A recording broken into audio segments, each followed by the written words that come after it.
igama lenkosi Yesu ke mabongwe. Ndibuliso tata, ndibuliso mama, obhuti nasisi, egameni elihle lenkosi Yesu. Ya ndiyabulela ke nami elithuba endinikweyo ukuthi ke ndiphefumule. Ya manditsho nami njengabanye ukuthi ndike namkhonza uThixo ezibandi senza nomkhonza. Hayi ndikhonze kakhulu kulonyaka. Yo bazalwana, hayi yabona lo nyaka asikhonze kakhulu. Ngokuthi sema wokuqala lona endikhonze ngehlobo engikhonze ngalo. Hayi bakhonzile December kodwa lona walonyaka uye wa excel abazalwane. Ya hayi lendlela iyapha abazalwane. Yo hayi yabona yona zomandibalisa. Hey kuhanjiwe. Sikhulele ezilalini bazalwane, asizalwanga ezidolophini.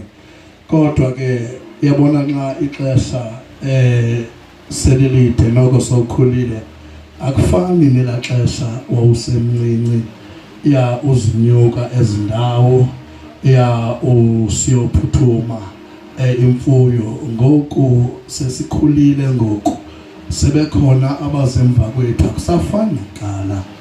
Ya kuyavakala ngoku nxa sinika, but ke eziba ixesha liye lahamba silapha ndiye ndangena ekiyeni. Ya hayi ndinyuka ngoku. Yabona ngoba ngathiwa makuyiwe kubalekwe umphatha kanawulenza ixesha ukuya pha phezulu.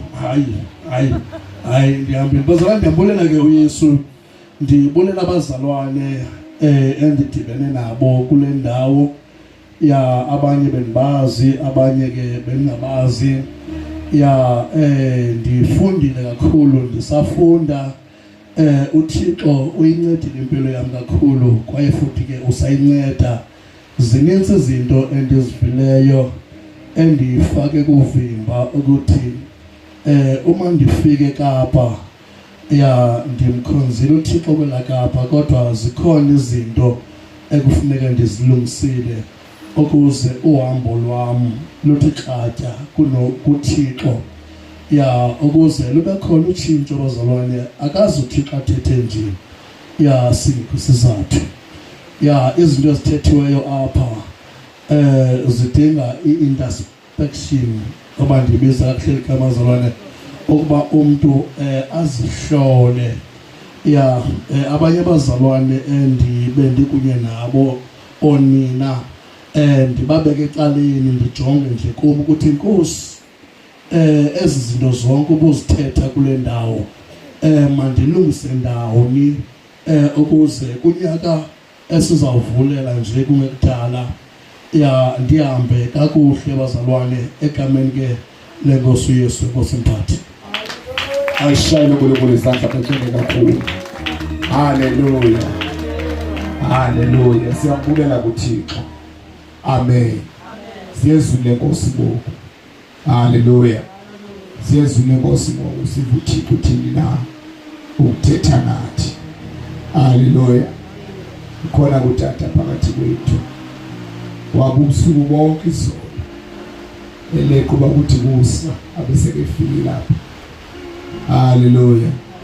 Omnye wabantu ke ufuna uxoka endawukhathazeka bebe ngafika. Haleluya. Nawukhathazeka nayo iqondile lo nto leyo. Haleluya. Nawukhathazeka ndidini Nkosi yami, sithuthula unyaka wonke kuyo. Haleluya. Kodwa ke ama-challenges evela ngapha nangapha, ubufaka kudala wafika, kodwa ke izolo ufohlikana wathi ndiyahamba ngokwatribe usuku khona phakathi kwethu. Haleluya. Athi jamsam uThixo naye. Haleluya. Athi uThixo naye. Haleluya. Zazivela ke nani njengako uzoshunyelwa ngoku izwi likaThixo. Abantu bani angeze kosekuvile afake epokothweni, sithi siwela siya ku-2025 26 uThixo abesincedile. Haleluya. Cela sonke sibeke izinyawo abanakho abantu abadala noma abangahlali. Haleluya. Hallelujah. Sithi izandla abantu belethini kaThixo. Hallelujah. Siyawela siya ku 2026.